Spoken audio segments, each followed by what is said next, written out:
Hello সবাইকে। আমি এখন যাব একটা হলুদ সন্ধ্যায়।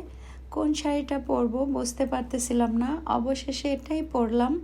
মেয়েকে বললাম কয়েকটা ছবি তুলে দাও। মেয়ের এক্সাম চলছে, তাই আমাকে একাই যেতে হলো। যেহেতু রাতের অনুষ্ঠান, তাই আমি সন্ধ্যার পরপরই বের হয়ে গেলাম। গিয়ে দেখি পাত্র এখনো পাঞ্জাবি পরে নাই।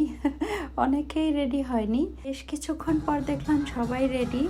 অবশেষে আমরা ছাদে চলে গেলাম, কারণ মূল অনুষ্ঠানটি ছাদেই হবে। পুরোই গ্রাম্য পরিবেশ, আমার খুবই ভালো লেগেছে। ওইদিকে সবাই বরকে নিয়ে আসছে। আসলে এই হলুদ সন্ধ্যাটায় বরপক্ষই বরকে হলুদ দিচ্ছে। কনেপক্ষ যেহেতু সিলেটের, তাই ওখান থেকে কারো আসা সম্ভব হয়নি। এদিকে রাত 10:30 বেজে গেছে। আমাকে ফিরতে হবে।